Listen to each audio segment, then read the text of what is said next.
Yo, yo, yo, what's going on, YouTube? What is going on, YouTube? What is going on? So we have got to talk about this Clippers squad, but give me 1 second really quick. I'll be right back.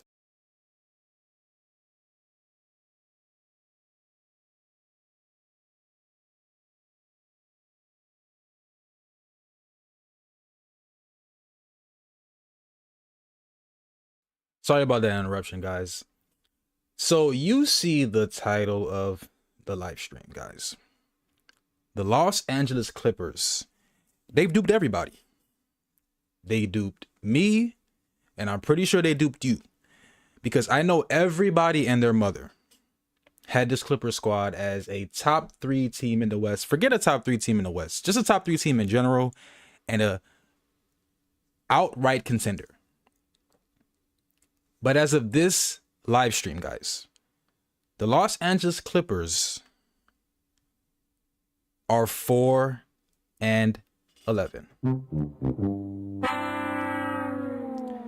And this guy Kawhi, man,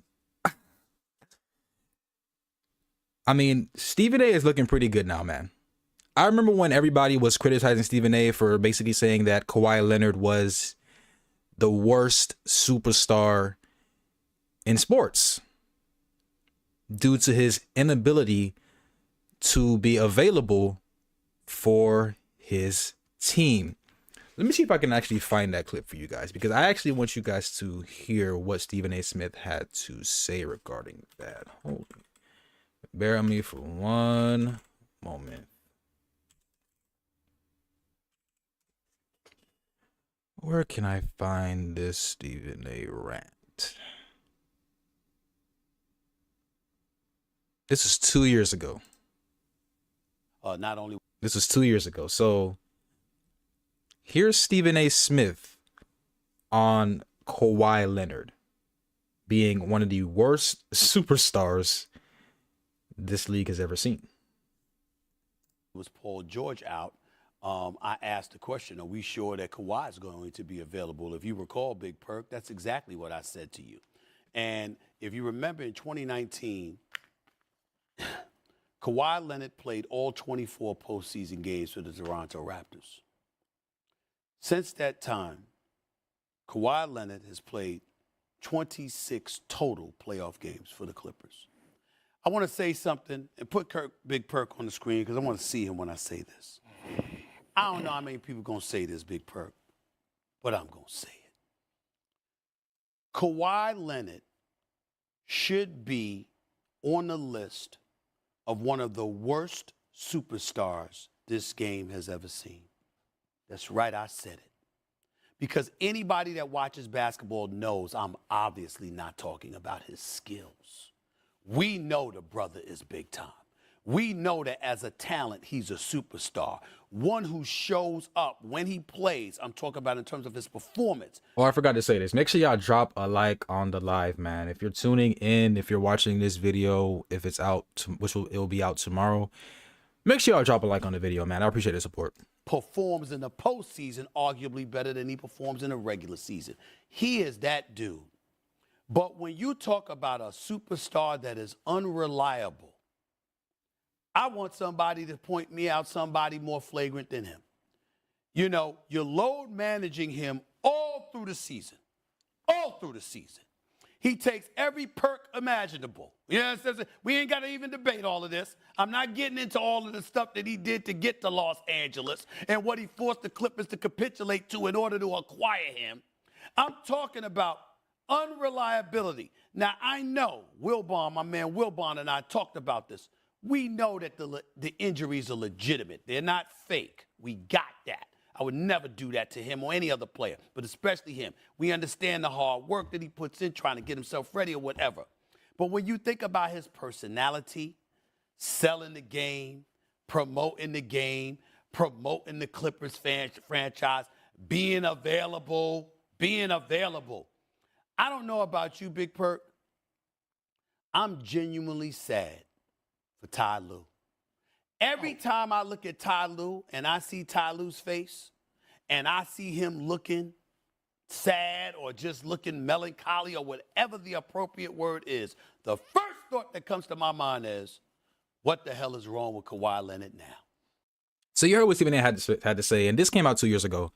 And I remember people were like literally calling out Stephen A, saying that he's a hater because of what he said.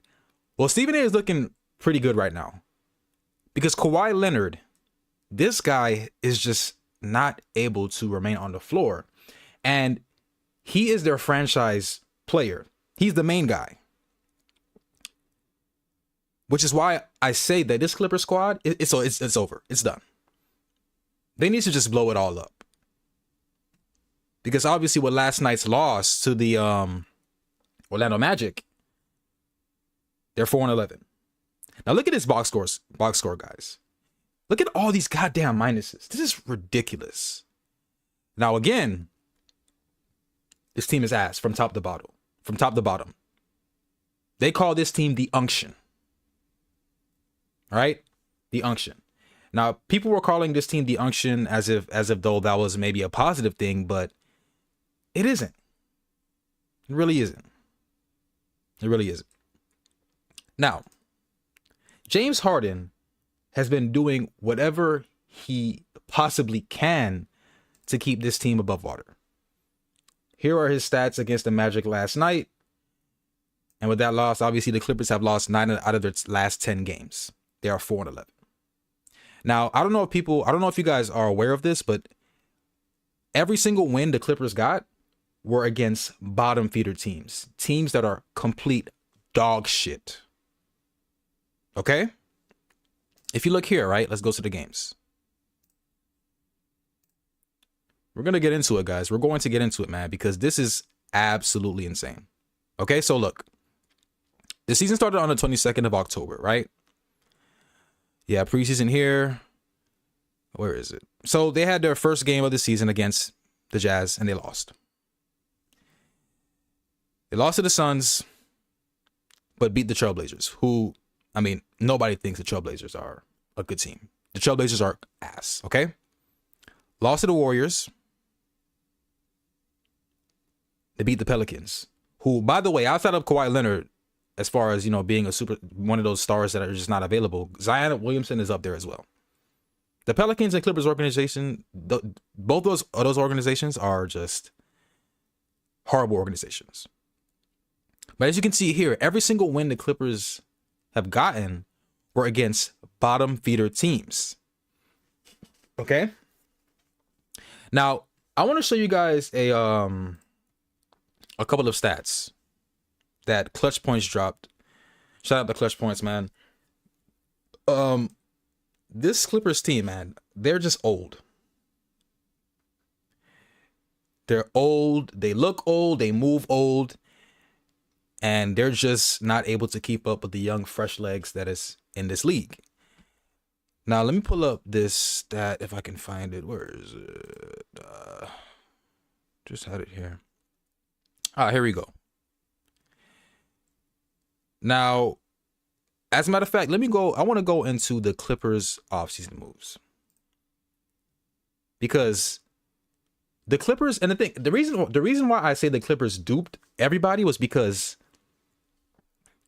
you know what, let's just get into the main point, okay? This offseason, right? The organization doubled down, saying that this was the group that could finally compete with the big teams, with the top teams in the East. In the West. The media bought into it. The fans bought into it. And the Clippers themselves were talking about championship aspirations. Right? They weren't supposed to be a playing team. It wasn't supposed to be, we hope we survive in the West.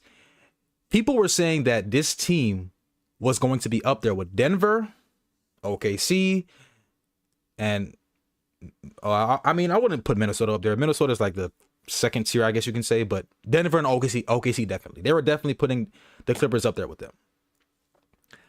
But in reality, they are nowhere close. So let's talk about how bad this start is. Now, the Clippers, they opened the season looking completely ass. Obviously, we saw that they lost to the Jazz. Defensively, they're bottom 10. They're the bottom 10. Offensively, they've been inconsistent. The energy hasn't been there, and the urgency is just non-existent. Right? Now, I was reading an article earlier today when I was doing some research prior to this stream, and it says that in the article, it said that the Clippers were a minus 7.9 net rating, which puts them on pace for 23 wins. I want you guys to think about this. This is a team that had championship aspirations. And the stats are saying that they are on pace for 23 wins. That is unbelievable for a team that expected a championship push. Okay? Now, I think the mistake that this team, the front office made was relying too much on aging veterans.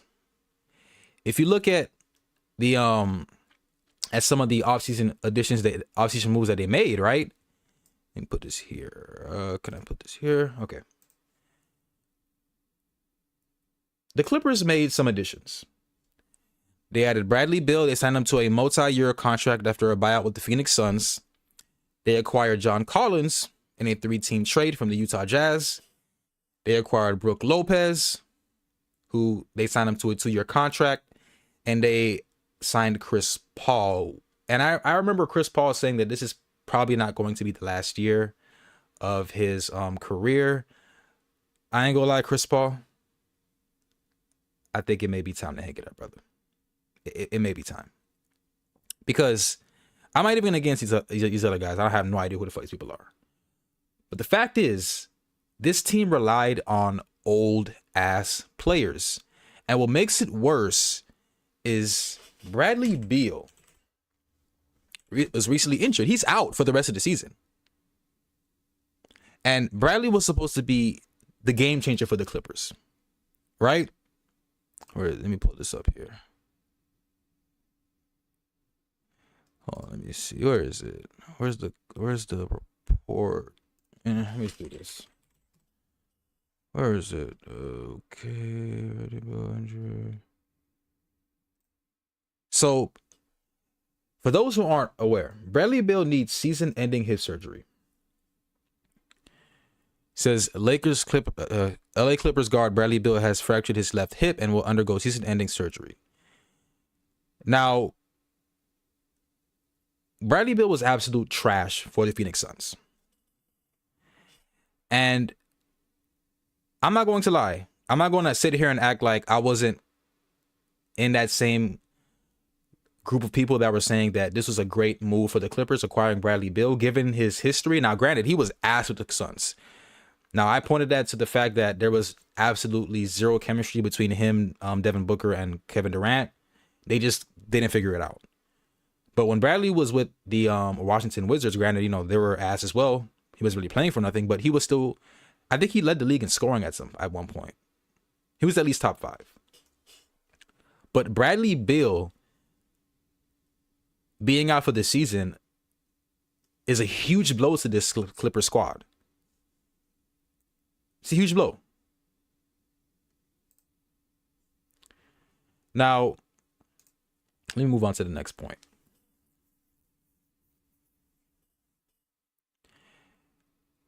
Now, the thing about the Clippers' flexibility, right?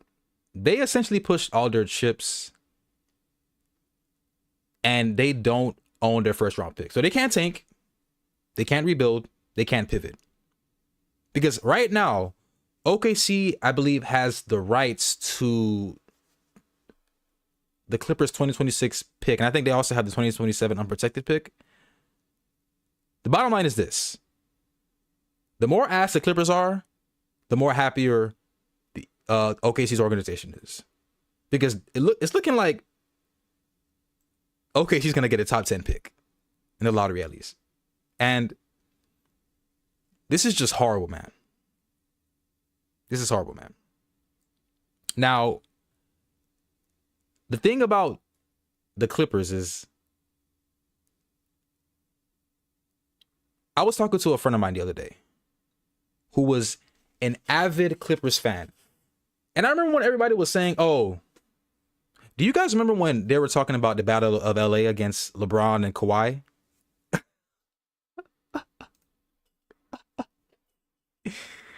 They really had Kawhi in the same breath as LeBron James, man.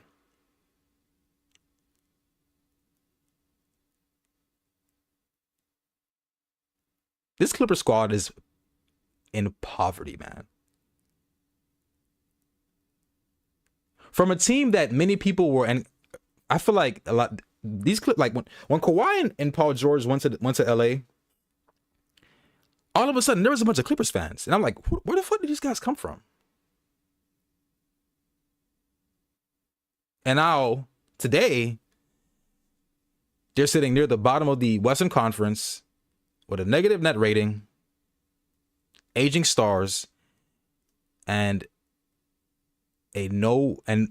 essentially no real path forward. Essentially. Now, this Clippers offseason was built on hope. Now that I'm looking at it, it was hope. And the fact that they relied on veterans, it just goes to show you that. I mean, look at the Brooklyn Nets when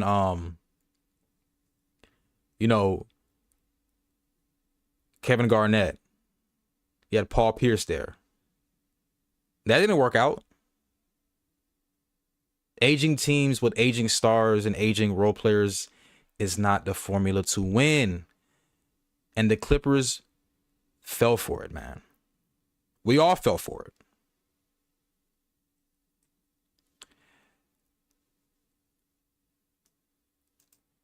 We all fell for it, man. Now, let me show you what the members of the Unction are averaging. Chris Paul,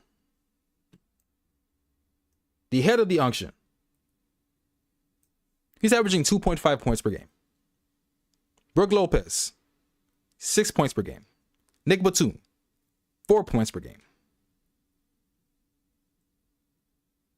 Kawhi's out. James Harden, and I would say Zubac to an extent are the only bright spots for this Clipper squad. Outside of Zubac and James Harden, nobody else is producing. And if James Harden isn't doing what he's doing, this Clippers team will be even. I mean, I don't know if you can get any worse than the Clippers. I mean, 4-11 is absolutely horrible. And if you ask me, I do not think they're going to be able to turn this around because, again, Kawhi is just a cancer. He's just a cancer. It's insane, man. I cannot believe people really had this guy in the same breath as one LeBron James. It's incredible, man. It is incredible, man.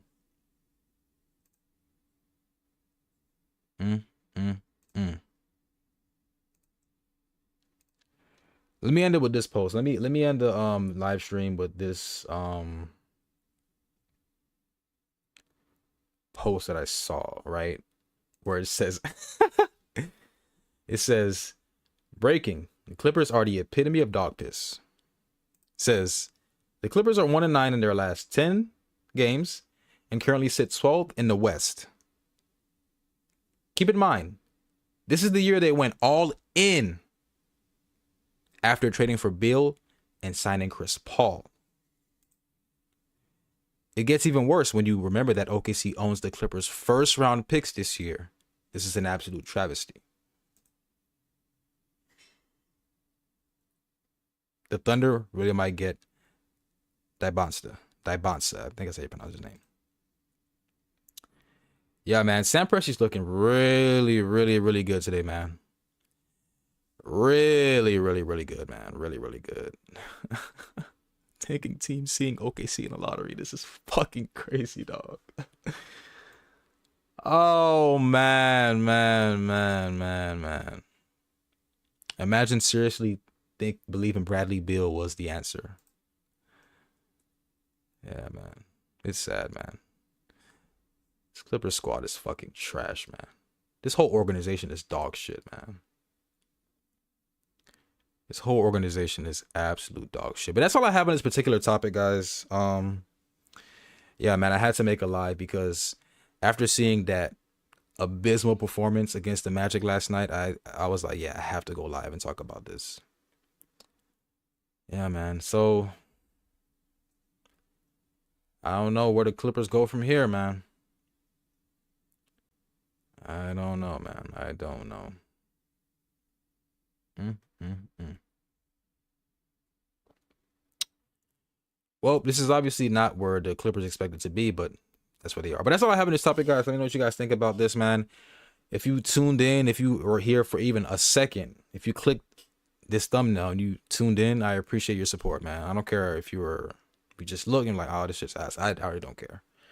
We are grinding, man. We are trying to get monetized. We are trying to build a community here. And like I said, man, in the last live, man, we're going to start going live a bit more whenever, interesting topics I think you guys will be interested in talking about come out. And, yeah, man. But as always, I appreciate the support.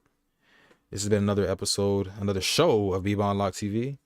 And yeah, man, I'll see you guys in the next one. Peace.